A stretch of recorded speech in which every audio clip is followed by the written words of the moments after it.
template come from? What do you think about it? It's bright. It looks, oh, it's from HXD, is it? I'm like, it looks familiar, that's why. Mm-hmm.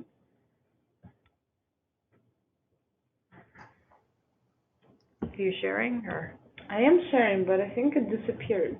Yeah, it did. I'm not sure why. Yeah, you can't do a presentation mode. You have to. Present review? Yeah, you can't do that and go to webinar. What about this one? Nope. Only, and how do we do then that it's full screen? Can you guys see the screen? No, because I need you to hit play. I can see the screen. I can. You can't share PowerPoint is the point. Are you sharing the meeting? Yeah. Yeah, now try and go full screen.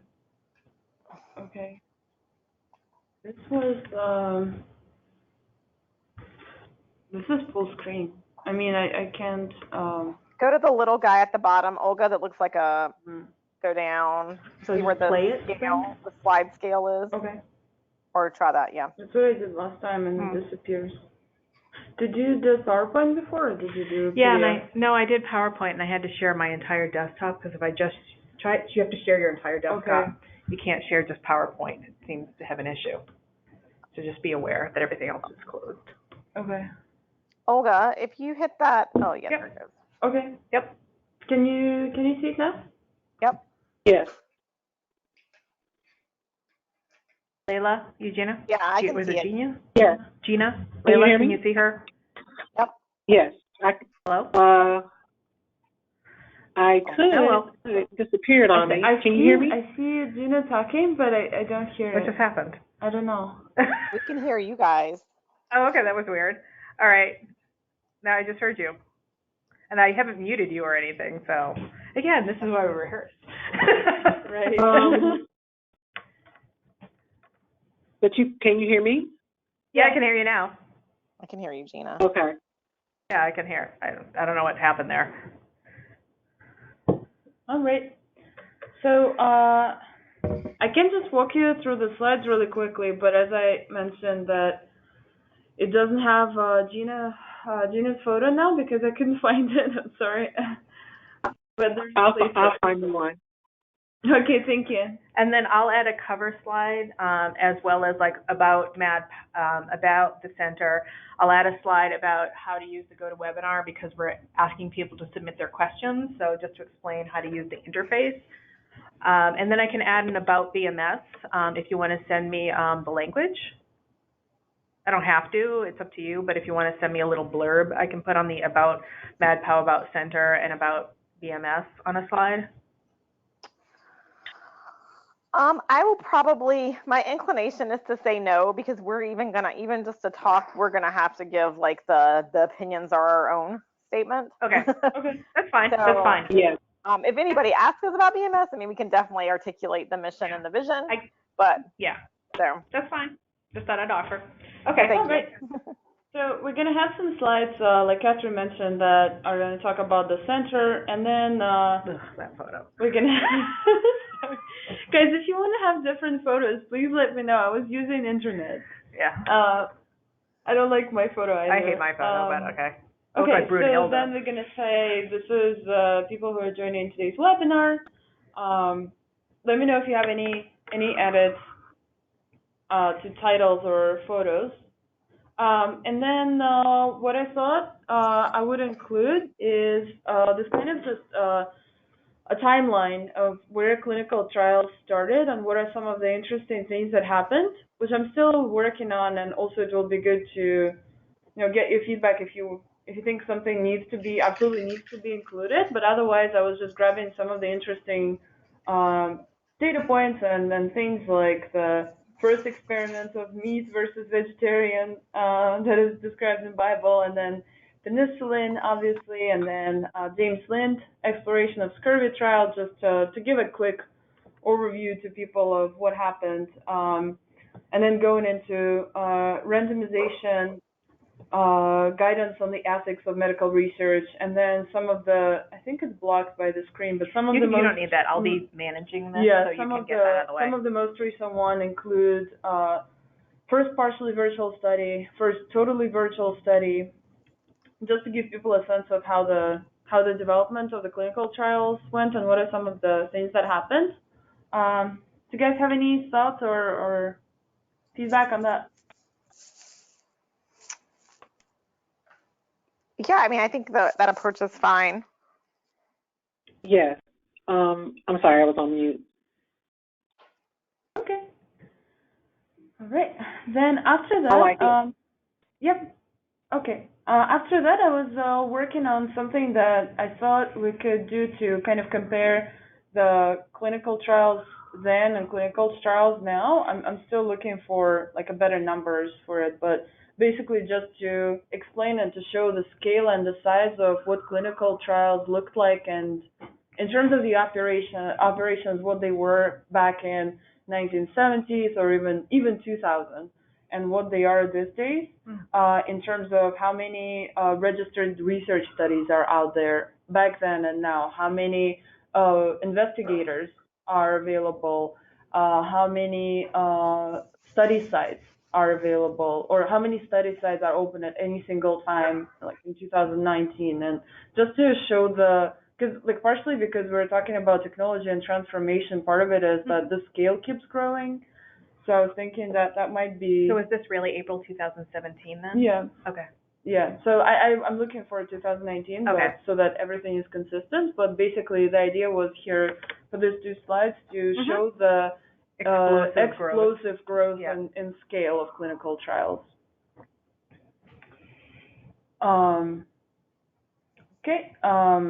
And then just kind of, I was thinking of putting those intersection slides with some kind of information on the development, on what is happening in the clinical trial space. So in this case, it's in the past 10 years, how many medication has been approved.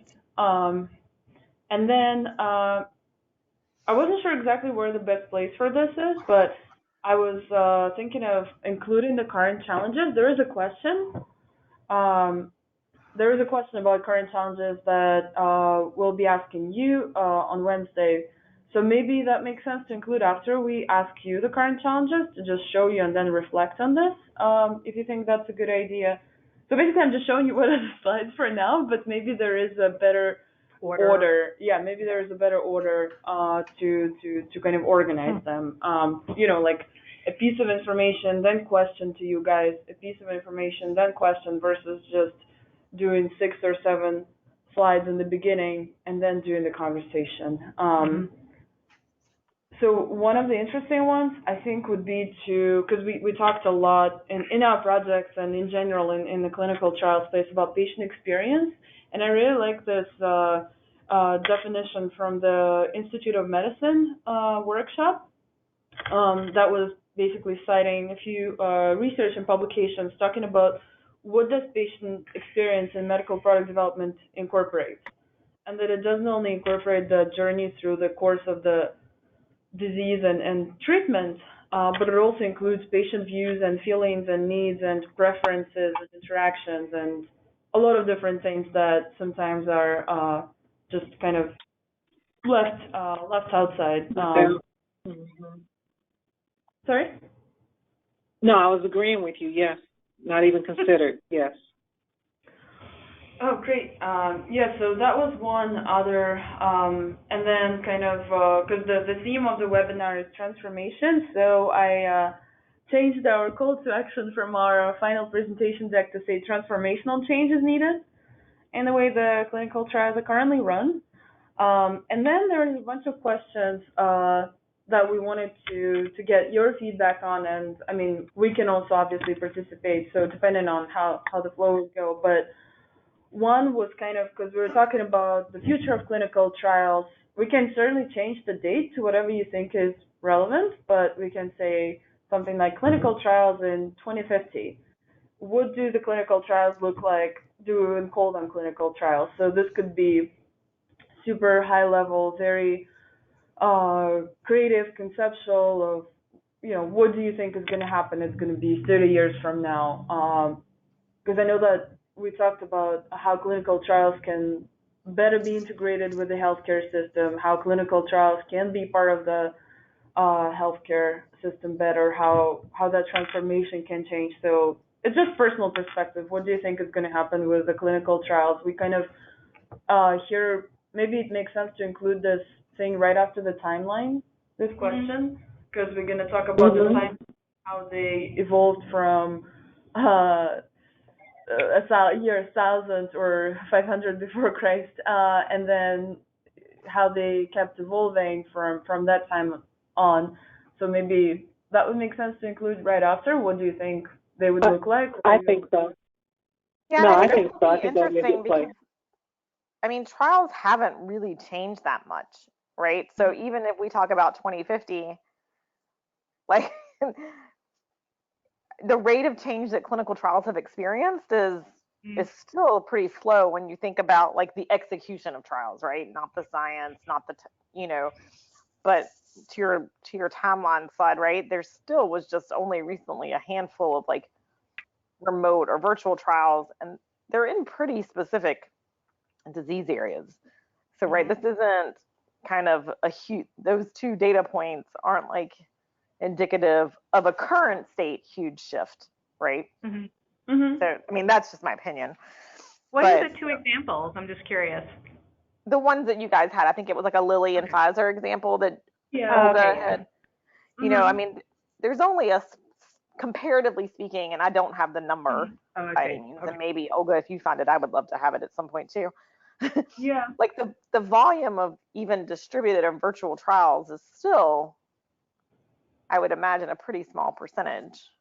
Yeah. Then Yeah. you start getting in different disease areas that require different types of visits, like oncology.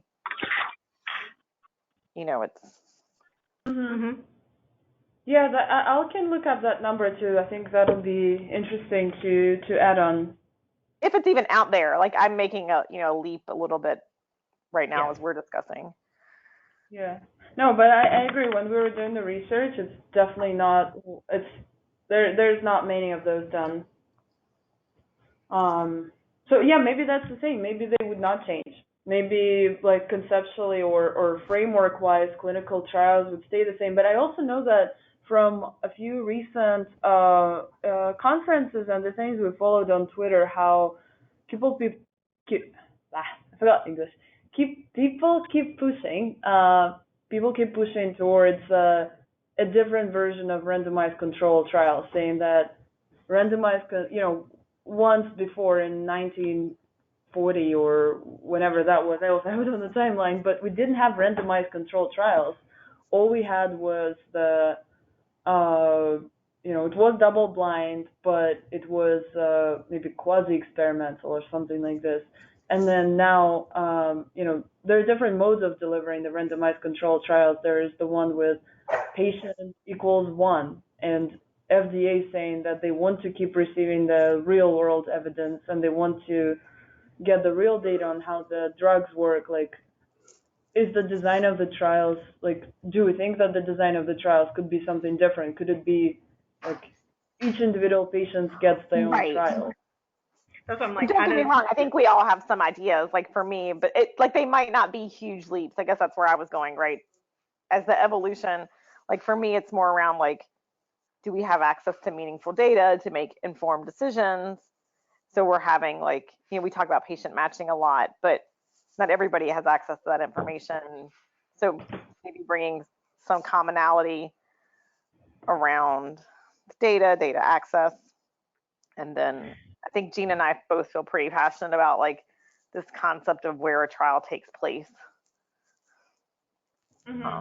Right. Yeah. Location of the trial. Yeah, this is Catherine. So I know pretty much nothing about clinical trials, I'll be honest. So I'm going to have some probably really obvious questions. But from what little I've learned is that one of the limitations is that clinical trials tend to be located in a specific geo because you're asking people to travel. So you're not getting like, people can't afford to travel around the country to get to places. So that's why they end up very localized. Yeah, I mean, the last number I heard was that, I'm sorry, somebody keeps, oh my gosh, people like are just completely pinging me out of control. We'll cut that off before the meeting. Log out. So, is that as like 70% of patients live 2 or more hours away from a major academic medical center where clinical trials take place. So to me, that that's like obviously a huge, well, Right. to me it's an obvious limitation, right? So, and I don't understand why that's true. Like I don't get why can't I be somewhere else and just go to my local hospital and get tested or the drug delivered? Like I don't know what the barriers are. You should have been on our project. I'm just telling you Yeah. that I'm just saying from a person who knows nothing about this, as I'm watching this webinar, I'd be like, I don't understand why it's even done this way. Yeah. Or like how it's done now. And there maybe are good reasons, I just don't know what they are. Well, I mean, most of the limitations, current limitations, have been because of having the different clinics or the different academic centers having privileges. And so, you know, with competition has really been, to me, the driver of why you can't do this, because certain academic centers only work within, you know, their practice or within certain agreements versus other practices. So you're limited, if you know, because of that.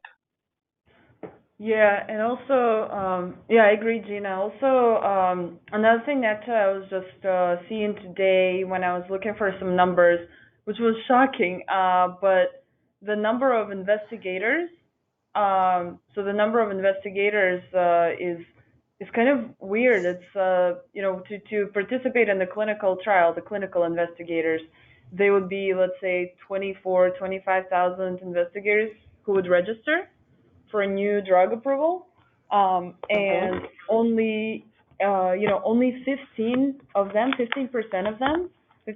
them would do more than one trial. So 85% of those 24,000 investigators that would register would only do one trial. And I don't know if that would also be the structural limitation of the academic center, or that would be just, you know, that maybe they had a bad experience and they do not want to do the clinical trial again because so many of them would just drop off. 85% of drop off, I mean, again, it's not clear whether it's intentional or unintentional or just some kind of bad experience. Yeah. Well, speaking from a site-facing role, I mean, the amount of effort and time that goes into it to start up a study, to maintain a study, you know, everything that is expected of an investigator. A lot of investigators, especially small investigators, small center investigators, they don't have the structural support or the resourcing to maintain a trial, as well as see the number of patients that they're required to see. So, you know, there's a time limitation as well for investigators. And so a lot of them feel that, you know, that rate of return is not, or that rate of investment is not worth it. Okay. Yeah. Can we go through the just an overview of the slides, and then I can ask my more dumb questions? So the next one, I was thinking maybe kind of along the line of clinical trials being potentially part of healthcare. We can brainstorm what does the healthcare system look like in the future, and do providers have the same role as they do today, or did the home monitoring devices or smart algorithms proliferated to take on part or full roles that the providers have, so that we can think through how one system, the transformation of one system could be potentially either going together hand in hand with another, or one could be changing faster than the other. So this is just like, what does the healthcare system look like in the future? Okay, because I admit I was struggling with that, because that question, what does the healthcare system look like versus, you know, what does the clinical trials look like today? I was trying to figure out the direction that question was coming from. Yeah, because I think for us, we don't, and I'll tell you why. Like, it's hard to delineate, because I think for us, we consider like this concept of evolution is as part of like an evolution in healthcare, right? The community practitioner is more involved in this discussion. Like, they could even be the one sharing this information. They may even, you know, be a part of the extended study team, right? If we're really thinking about, so I think, at least in Gina, I don't, like, maybe you had something felt similar, right? No, they felt pretty, like, I actually felt like we almost might be saying the same thing, between that series of questions before and this one. So that I had a little bit of a flag kind of watch on this one as well. Yeah, of course. So do you think we should rephrase it or should we remove it? I mean, I think for me, like coming in, like I know more about healthcare than I do about clinical systems, but I know like a lot of the big systems are really moving to delivering care in the home, just because cost and everything else. So putting a lot of devices into the home for remote monitoring. So I really think in 30 years that healthcare is going to be delivered differently. And there's going to be access to different types of data and a more continuous data stream than there is right now. So it's not going to be you get data once a year when you visit your doctor, or you get your blood test a couple of times a year. So there might be a lot more data coming in from the home and from to actually analyze and maybe leverage in a clinical trial. So Catherine, actually that you raise a good point, because I think for me, typically I often interact with primarily in clinical trial focused conferences, unless I'm speaking specifically on digital health. What is your population typically like? Because that might also change. Like if it's very few clinical trial people, most likely, I'm fine keeping that because we can reiterate some of that. But if we don't have you mean the people that are coming to the webinar? Is that who you were asking? Yeah, I mean, just they're typically what your audience looks like what's their makeup? They're not like a bunch of pharma people. That's not what we're talking about. Okay. So they're people who are interested in the healthcare innovation in general. So they're from a lot of practice areas. They're from like IBM. I think they're people that are really looking for some really basic knowledge of clinical trials and what's different. And you don't have a bunch of experts that are attending this. Gina, at least for me, that's helpful because I actually probably made a false assumption that there might be more. So, yeah. I think we do have one person from like data on there, but that's about it. And I can let you know who's coming. I can share that with you. That would be helpful. Thank you. Yeah. Now, going back to the question, for me, I think if they were together, because to me, they go hand in hand. Even after you gave us the background as to who would attend. So that's just my opinion. Layla, what do you think? The two sets of questions before, and this one, is that what you're asking? What do clinical trials look like, and what does healthcare system look like? Yeah, I think if you could merge, I know there's 4 now, but if you could find a way to merge those as like kind of a question set, if it becomes like 2 or 3 as opposed to 4, like that might be helpful. Of course, yeah. Because to your point, Catherine, there is a bit of an evolution that's happening in like primary care, whether it's the use of like, an app or standard of care, right? An app to help with that conversation between patient and physician, right? There is some of that as well. So and I think at some point we're going to be, maybe by 2050 we will be having a little Quest device in our house and we're able to draw blood at home instead of going somewhere. It might be very possible. Yeah, I mean, there's now tests you can take and mail in your blood, right? So throw it in the mail. And I would almost start with healthcare before we go into clinical trials, like start bigger and then talk about clinical. Maybe like Leila and Gina suggested, we can just merge those 2 questions and say, what does the healthcare system look like? What do the clinical trials look like? There's if it really is a more pharma agnostic, I think it is the organization Pharma has a really good 1-pager of the drug development cycle. It's a really, let me see if I can find out while we're talking. It's a really good visual. People in pharma relate to it pretty quickly, but it's relevant enough for non-pharma. Yeah, and I can also throw it as a handout if we don't use, we can use it as a slide if it's relevant. Yeah, I was thinking of this, but I was like, oh man, that'll be so basic. But then I was like, but that'll be helpful because people are. I mean, Liz sent me in this webinar. Yes. Yeah, there should be a chat or a. Oh, there it is. Yeah. Yeah. Yeah. So Liz gave me a very intro, like. Thank you. Yeah, I got it. Gave me a very intro to clinical trials, because when I started, like, I'll be blunt, I know pretty much nothing about pharma when I started, so it was really helpful when she gave me. That'll be a great slide for the intro. Yeah. Did it actually come through? Because I don't know if I sent you the right one.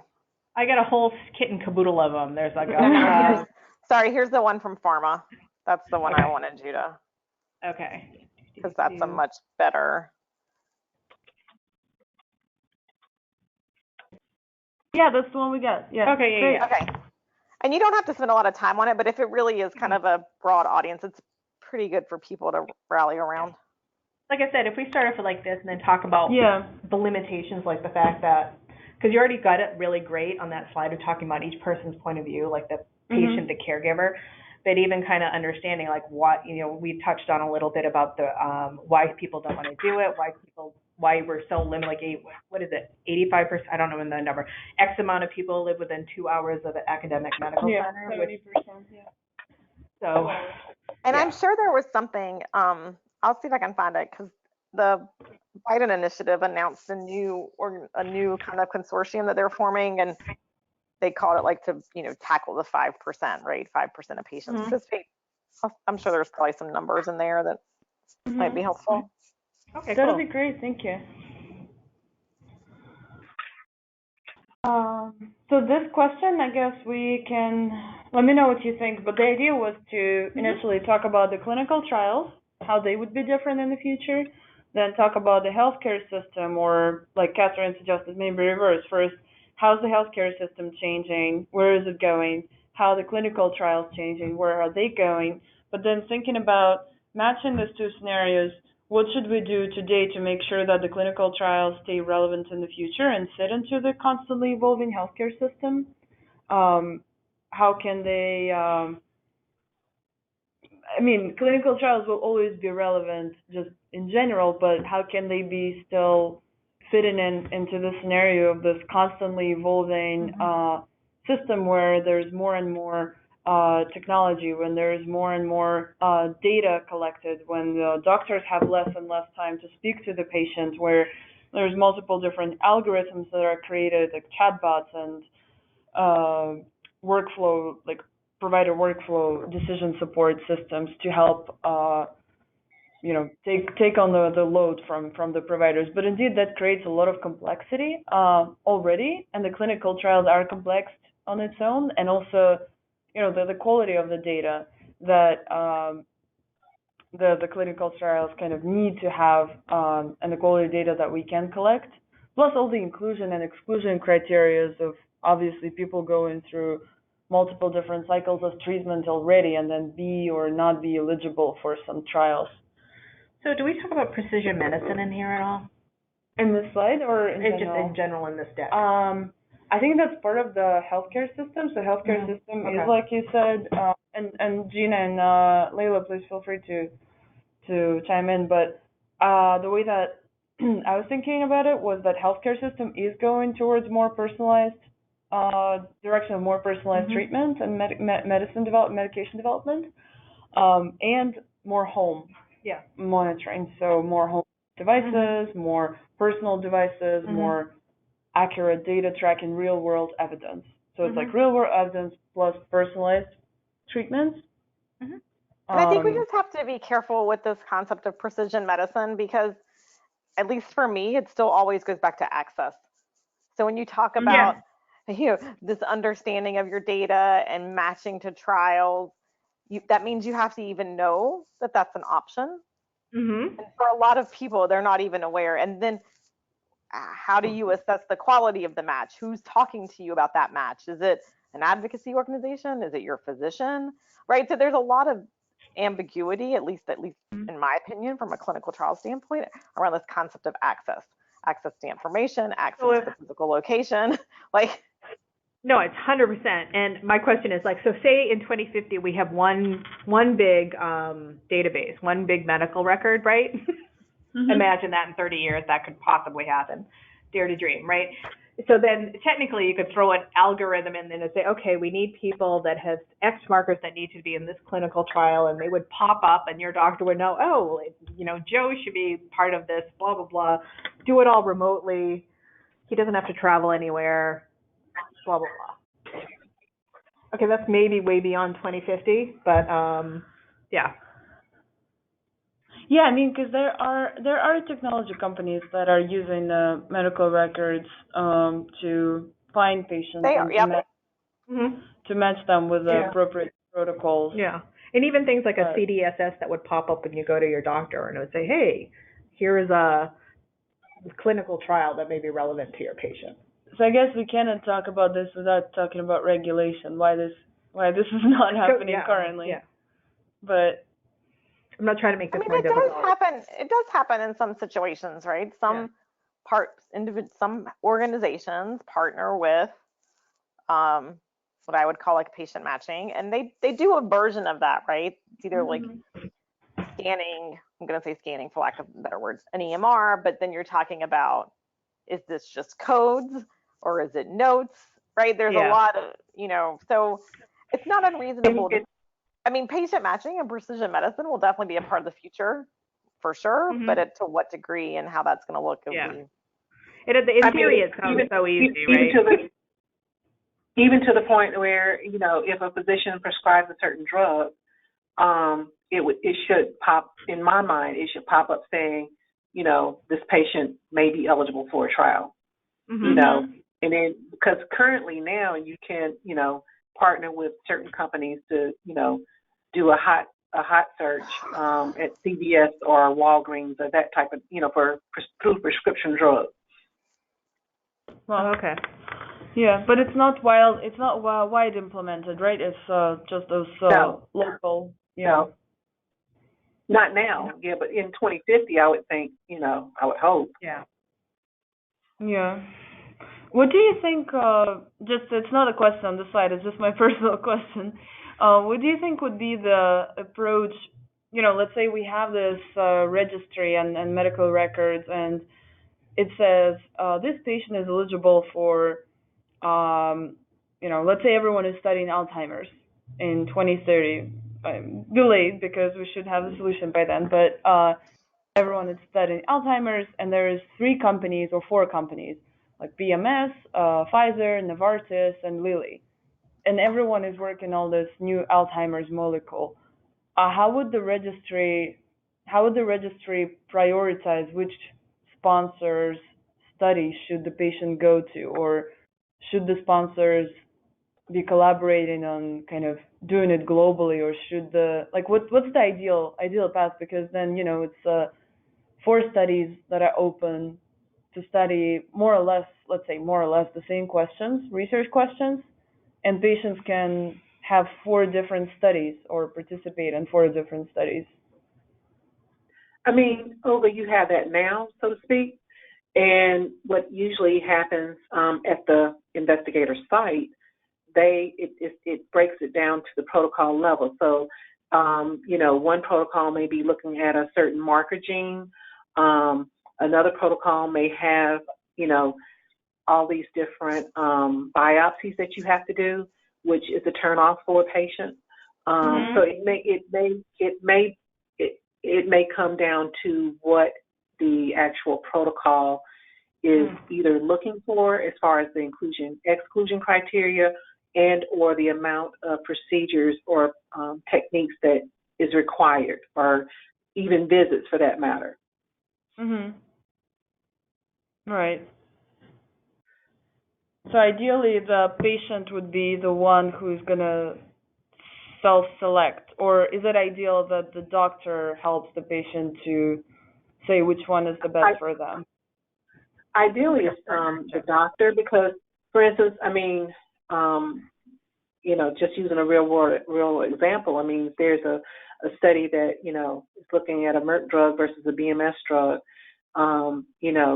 The investigator usually has a feel that, one drug is better as far as side effects, having adverse events over another drug, or,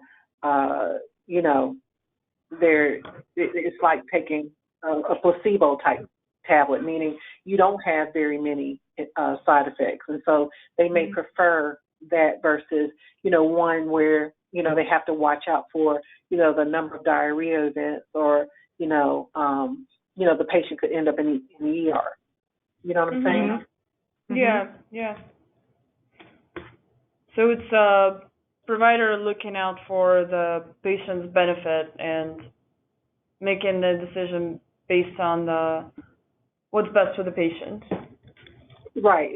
It's the provider assisting the patient to make the right decision as to what, because the provider is going to know the patient's lifestyle to know whether a certain protocol would fit in that patient's lifestyle. Yeah, that sounds great. Okay, yeah. So sorry, I jumped in and out, but for this slide, maybe then we'll talk with Catherine how we can rephrase this question to be a little bit more aligned with what we were talking about, that healthcare system and clinical trial ecosystem are going hand in hand together.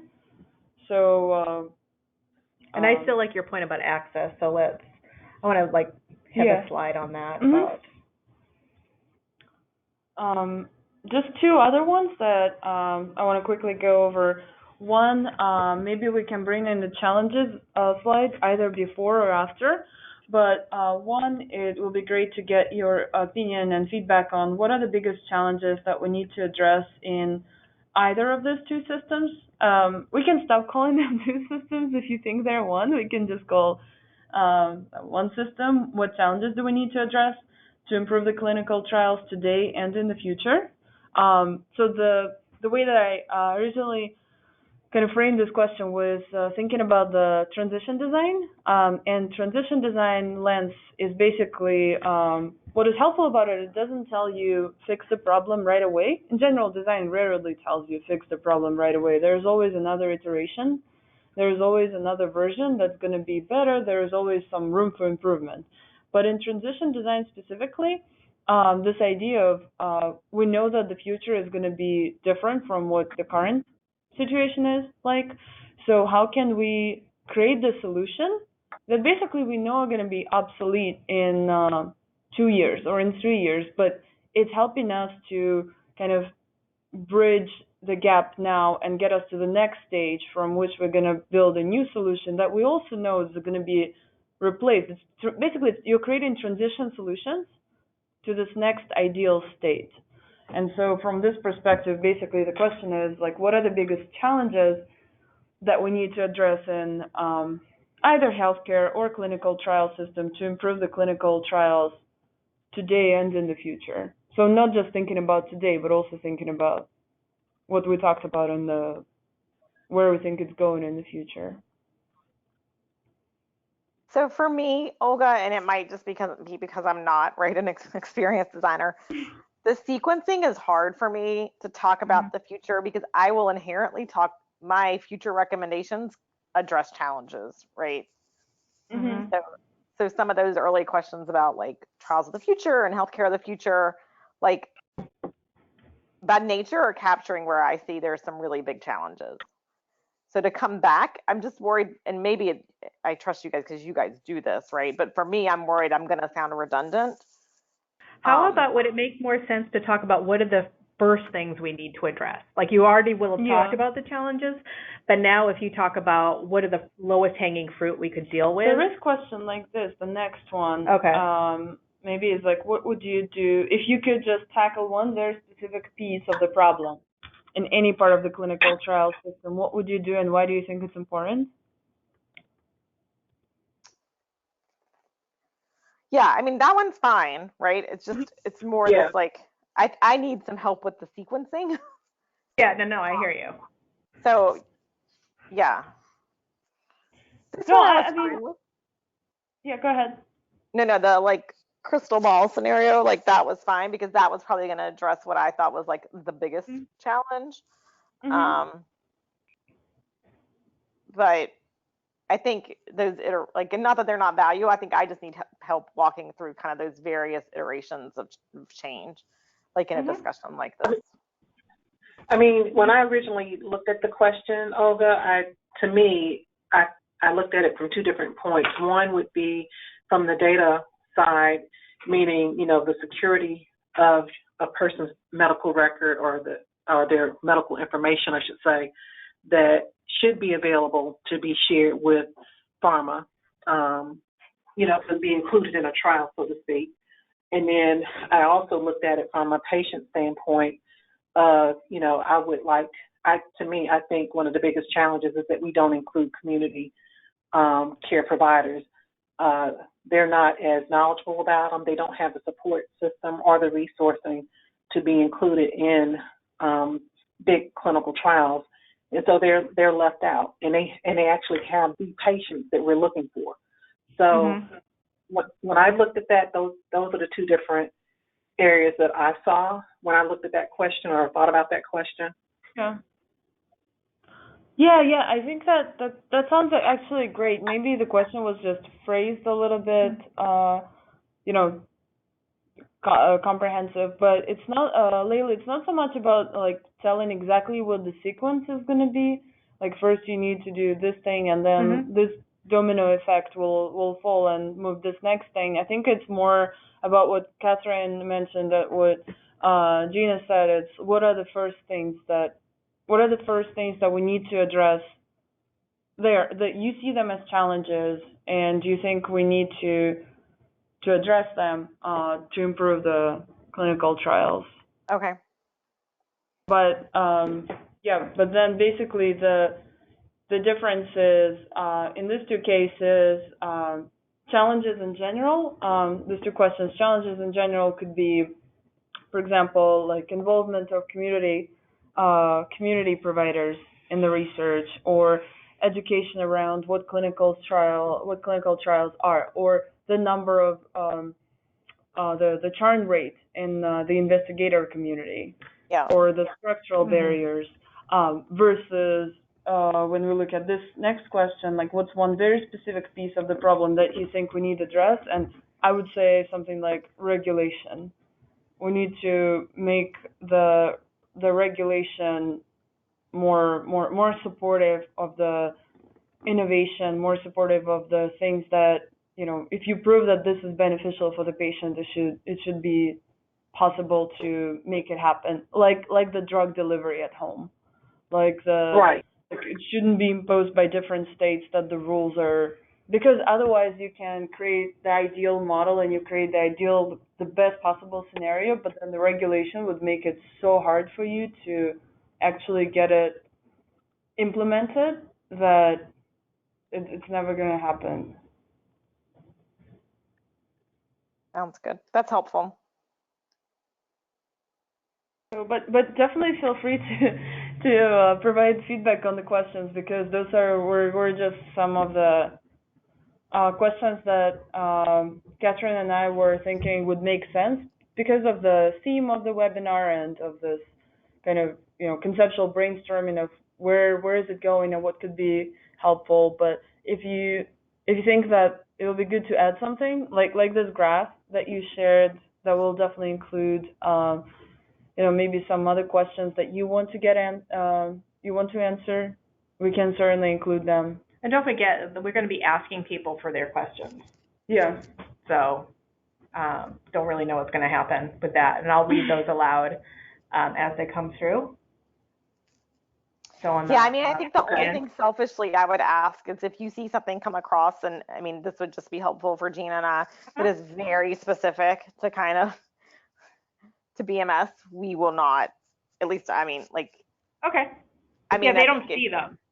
So I don't want to get anybody into trouble. So I can send you the questions after the fact. But if you want to even just see what people are asking, but I will make sure I'd love they're to see what people are asking, but I'm just saying, as you don't want to answer them. Yeah. Like if it's really specific to BMS, and I don't know this audience, but if somebody was to even talk about what about BMS and Celgene, right? We're not even gonna I hear you. I will cover you. Yeah. Well, I make sure you'll have your back on that one. Will moderate all. I will moderate. Everything will be selected appropriately. So, is there any more?